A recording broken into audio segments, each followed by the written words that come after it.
Welcome to TheoTRADE. This is Don Kaufman. It's January 29th, 2025. Just about 20 minutes stand between us and the cash close. Tell you what a cash close it's going to be. There's a lot of earnings on deck. They're going to release literally seconds after the bell. Meta, Tesla, Microsoft, Caterpillar, UPS, IBM. It's going to turn into Mr. Toad's Wild Ride. But for the time being, push all of it aside. Seriously, push the earnings aside. You've got, well, bigger things to be concerned about. Namely, do not get caught in this marketplace crossfire. All right, I'm going to explain exactly what that is and much more here, of course, on this TheoTRADE Wednesday night video.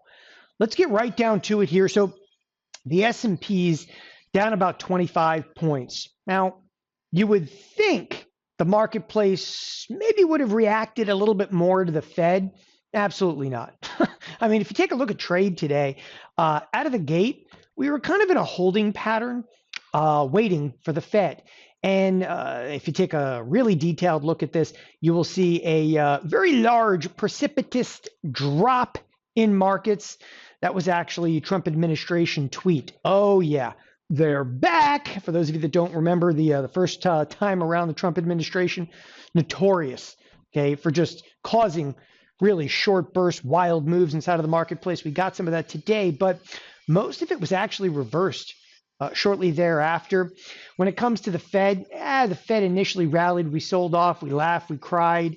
Jerome Powell said very, very little at this point. You know, honestly, this was one of the biggest, if you will, nothing meetings that was going to take place. But that being said, again, I can't stress enough, there is some pretty wild volatility kind of getting unleashed in this marketplace. You know, you may feel, okay, the markets dodged a huge bullet on Monday. Let's actually go to the daily in here. So we'll drop back, show you the kind of the week at large, and that huge bullet was right here with the deep seek scandal at this point.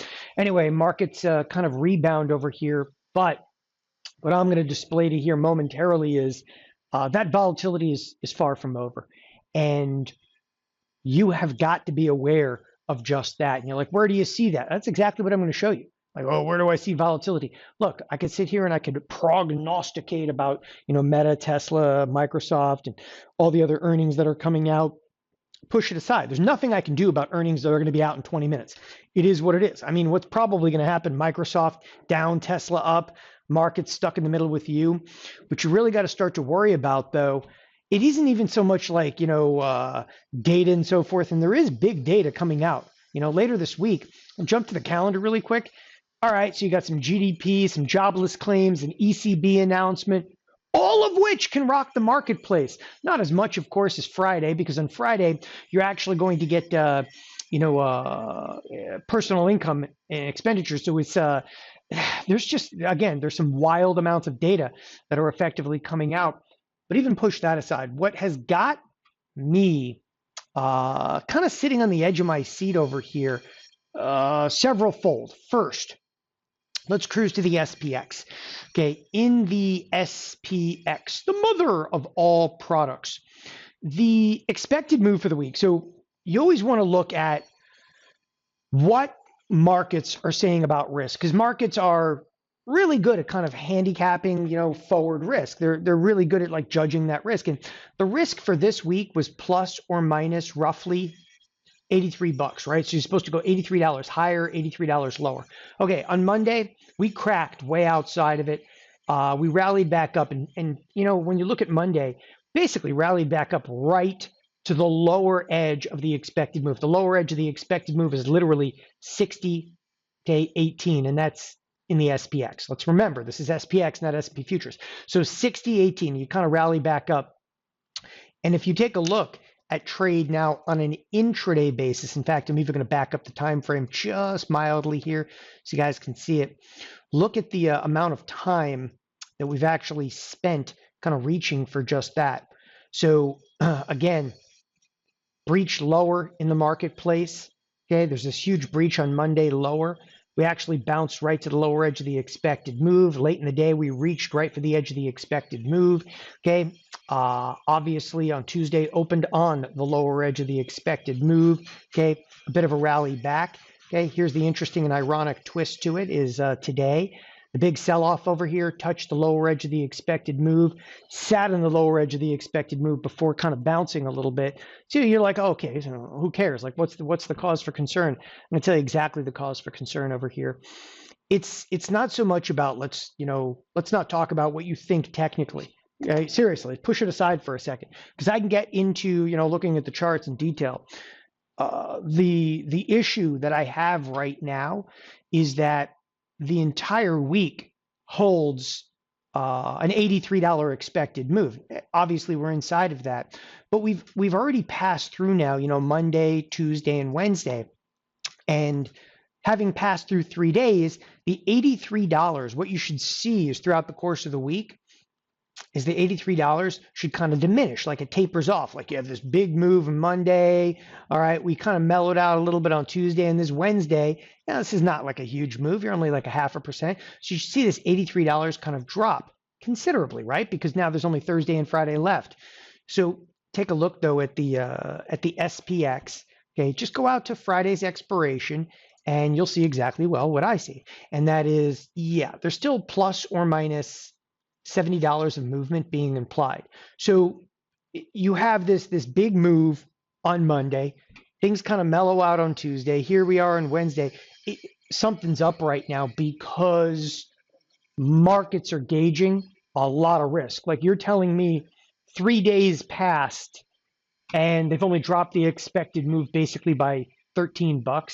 Okay, that does not sit well with me. And again, the stark warning over here is don't get caught in the market crossfire simply because this market's going to throw off some volatility. It's going to be two-sided. It's going to get kind of wild out there. There's no if and or but about that. That's not me saying it. That's, well, look at it. You're going to get a 70 handle plus move in either direction.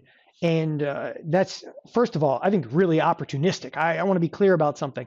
Okay, it's really opportunistic for the trader. It's the investor that can get ripped apart in this. And I want to make that distinction. Really opportunistic for the trader. If you're using things like in-out spreads, I mean, today, I got a little crazy with it. Like I had 14 fills today. I was getting in and out of stuff. Okay, XLV, Nike, like a mad monkey. Everything pretty much that I've got on in terms of in-out spreads, everything but FXI has closed out right now. I've closed them out. And even like trade like Nike, which was a bullish trade, that thing came roaring back. It's been great trade.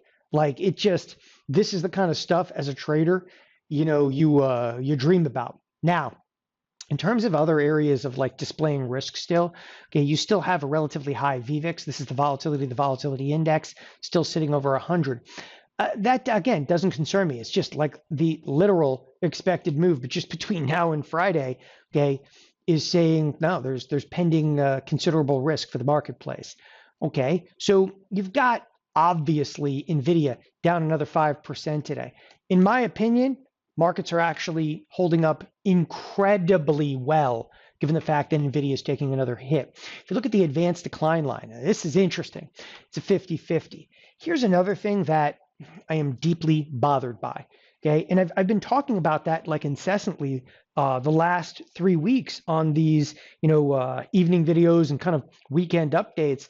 Is risk just doesn't look right. I mean, you're in a situation right now where the S&Ps are down 30, and the only reason that they're down 30 is the incident at this point is isolated. Okay, specifically to NVIDIA. NVIDIA is just basically dragging down the marketplace. Obviously, though, it's enough to actually drag the marketplace down by 30 handles, another 5% haircut in there. Okay, the problem that you get is when you have a 50-50 advanced decline line, if we start to see higher degrees of correlation. And that's going to be the concern. And that's why I am concerned into the latter portion of the week. So defensive posture here. What do you look at? Okay. Use spreads like in-out spreads, one strike in the money, one strike out of the money, when and where possible. Use spreads. Define the risk. Okay. Again, if you're an investor, you really have to be concerned at this point. Not because I'm telling you to be concerned. You got to be concerned because as an investor, if you're invested anything in the S&P 500, okay, or Nasdaq, if you start to see more pressure into Nvidia, this becomes a little bit of a free-for-all. It starts to crack under like 120, which is basically sitting on 122. Starts to crack under 120. This thing turns into an utter free fall, and you're going to have serious problems in the S&Ps, because what's going to happen is it's going to start to drag down the S&Ps. Then you're going to start to get redemptions of different funds and so forth, and real selling will begin. And as real selling begins, it's actually going to knock this advanced decline line to heavier degrees of correlation.